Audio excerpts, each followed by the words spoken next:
નમસ્કાર. ધોરણ 11 વાણિજ્ય વ્યવસ્થા અને સંચાલન, પ્રકરણ 4 માહિતી સંચાર, ઈ કોમર્સ અને આઉટસોર્સિંગ. વિદ્યાર્થી મિત્રો, આ પ્રકરણમાં આજે આપણે માહિતી સંચારનો અર્થ અને વ્યાખ્યા સમજતા પહેલાં પ્રકરણના અંતમાં આપેલા પારિભાષિક શબ્દો છે 43મા પેજ ઉપર આપેલા છે તેના વિશે સૌ પહેલાં સમજ પ્રાપ્ત કરી લઈએ. અભ્યાસક્રમમાં વચ્ચે વચ્ચે આવતા શબ્દો છે તેને આપણે અગાઉથી સમજી લઈએ તો અભ્યાસક્રમ છે એ ચોક્કસ રીતે સરળ બની જાય. અને વિદ્યાર્થી મિત્રો, ઘણી વખત ફૂલ ફોર્મની અંદર પણ એક માર્કના પ્રશ્નમાં પણ આ પારિભાષિક શબ્દો છે એ પૂછાઈ શકે. એમાં પહેલું આપણે જોઈએ પ્રત્યાયન, એટલે કે માહિતી સંચાર, જેને આપણે કોમ્યુનિકેશન શબ્દ એના માટે આપણે વાપરીએ છીએ.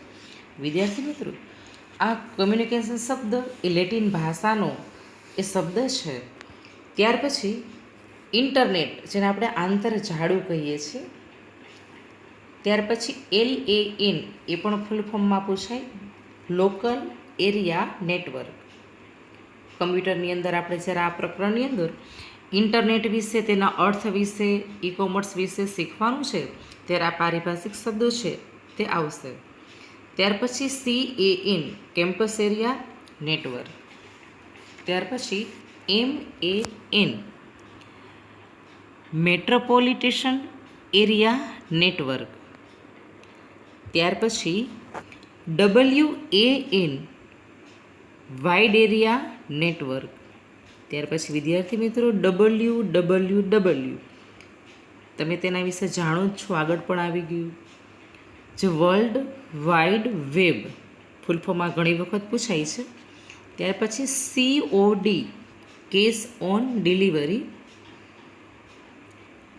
એટલે કે જ્યારે માલ મળે ત્યારે નાણાંની ચૂકવણી કરવી. ત્યાર પછી BPO બિઝનેસ પ્રોસેસ આઉટસોર્સિંગ અને KPO નોલેજ પ્રોસેસ આઉટસોર્સિંગ. વિદ્યાર્થી મિત્રો, આપણે આઉટસોર્સિંગ આ પ્રકરણમાં શીખવાનું છે. તેમાં KPO અને BPO તેની જરૂરિયાત અને કાર્યક્ષેત્ર છે તેના વિશે પણ અભ્યાસ કરવાનો થશે. ત્યારબાદ આ પ્રકરણમાં આપણે ઇન્ટરનેટ, તેનો અર્થ અને તેના વિશે પણ અભ્યાસ કરવાનો છે. ઈ કોમર્સ, તેનો અર્થ અને ઈ કોમર્સ એનું કાર્યક્ષેત્ર છે, સફળ ઈ કોમર્સના અમલીકરણ માટેના જરૂરી સાધનો છે તેના વિશે પણ આપણે આ પ્રકરણમાં શીખવાનું છે.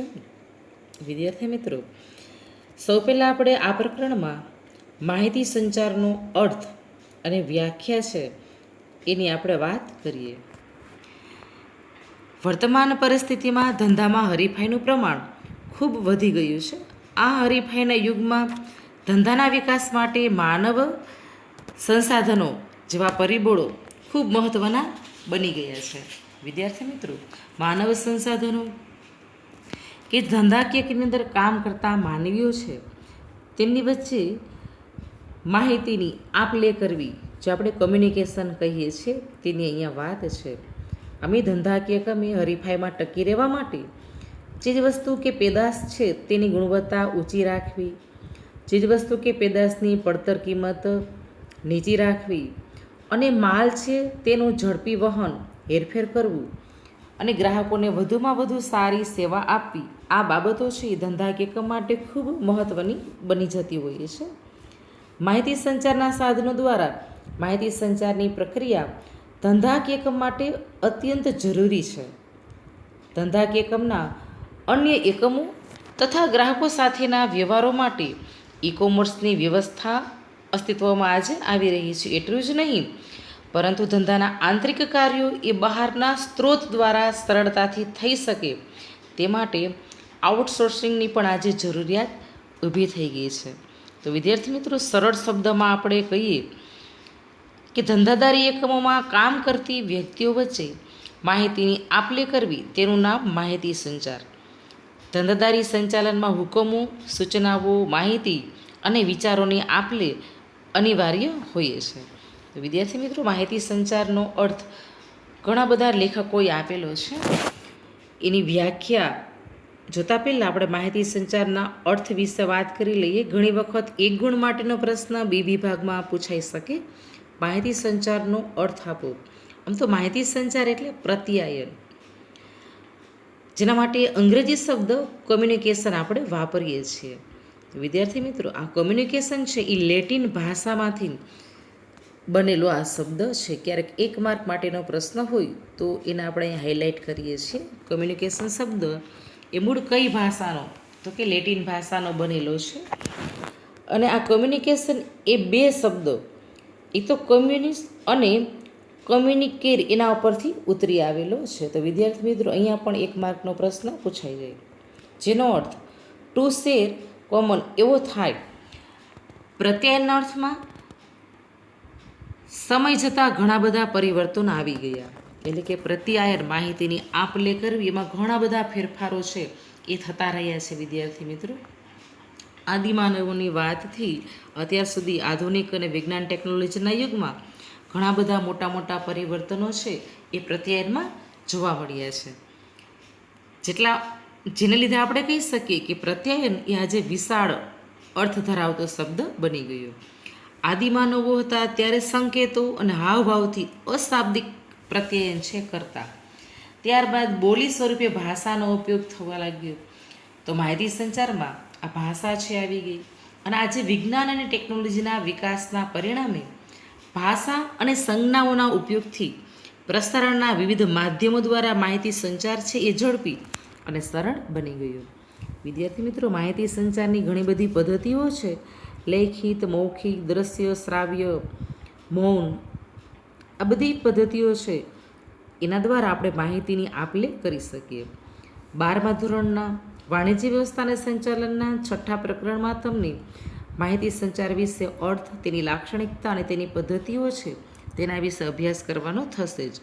તો વિદ્યાર્થી મિત્રો, અહીં આપણે જોઈએ કે માહિતી સંચાર એ દ્વિમાર્ગી પ્રક્રિયા છે.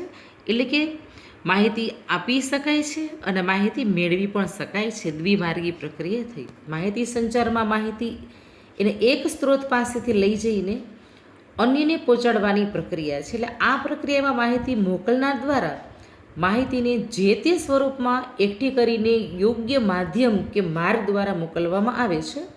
તે માહિતી મેળવનાર સંદેશાનું અર્થઘટન કરી તેનો પ્રતિસાદ આપે છે, એટલે કે ફીડબેક આપે છે. આ માહિતી સંચારમાં માહિતી, ખ્યાલો, સંવેદનાઓ, લાગણીઓ કે સૂચનાઓનું બે કે તેથી વધુ વ્યક્તિઓ વચ્ચેનું આદાન પ્રદાન થતું હોય છે. માહિતી સંચારમાં જ્યારે સંદેશાઓ શાબ્દિક એટલે કે શબ્દો દ્વારા હોય કે ભાષાનો ઉપયોગ થતો હોય તો ત્યારે એ શાબ્દિક માહિતી સંચાર કહેવાય. વિદ્યાર્થી મિત્રો, એક માર્કનો પ્રશ્ન, શાબ્દિક માહિતી સંચાર એટલે શું? તો આપણે કહી શકીએ કે જે માહિતી સંચારમાં શબ્દો કે ભાષાનો ઉપયોગ થતો હોય તો તેવા માહિતી સંચારને શાબ્દિક માહિતી સંચાર કહેવામાં આવે. પછી વિદ્યાર્થી મિત્રો, શાબ્દિક માહિતી સંચાર એ લેખિત હોઈ શકે અને મૌખિક છે પણ હોઈ શકે. અશાબ્દિક માહિતી સંચારમાં શબ્દો છે તેનો ઉપયોગ થતો હોતો નથી, પરંતુ તેમાં હાવભાવ છે, ઈશારા છે તેનો ઉપયોગ થાય. શાબ્દિક માહિતી સંચારમાં માહિતી લેખિત સ્વરૂપે હોય અને મૌખિક સ્વરૂપે પણ હોઈ શકે. તો વિદ્યાર્થી મિત્રો, અહીંયા પણ અંડરલાઈન કરો, 1 માર્ક માટેનો પ્રશ્ન છે એ પૂછાય.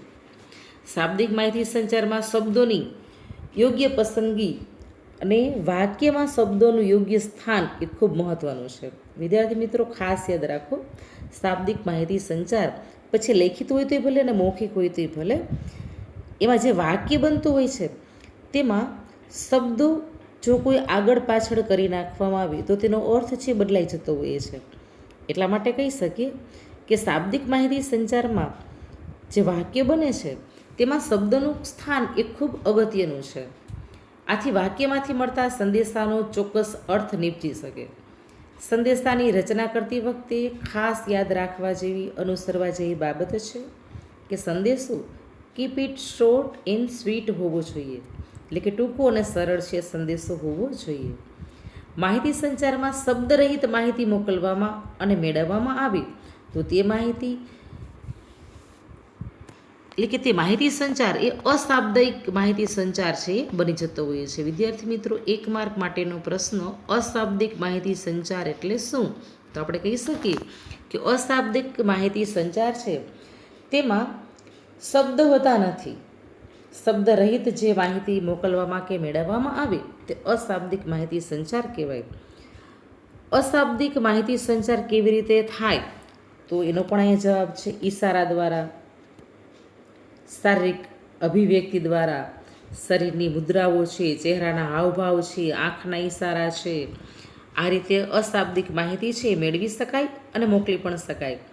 કલાત્મક રીતે જોઈએ તો વાદન દ્વારા, ગાયન દ્વારા, નૃત્ય, શિલ્પકલા, ચિત્રો, નકશા, તોપોની સલામી, સાયરન વગેરે દ્વારા પણ માહિતી છે એ મોકલી શકાય છે અને મેળવી પણ શકાય છે. તો વિદ્યાર્થી મિત્રો, અહીંયા પણ 1 માર્કનો પ્રશ્ન છે કે કલાત્મક રીતે માહિતી સંચાર છે એ કેવી રીતે થાય? તો કે વાદન દ્વારા, વાગદો છે એ વગાડીને, પછી ગાયન દ્વારા ગાઈને, નૃત્યના જે હાવભાવ છે, આંખના એમાં પણ ઈશારા થતા હોય છે, આંગળીઓના છે જે હાવભાવ છે એના દ્વારા પણ માહિતીની આપલે થતી હોય, ચિત્રો છે, નકશાઓ છે, આ બધી બાબતો છે એ કલાત્મક રીતે માહિતી સંચાર છે થયો ગણાય.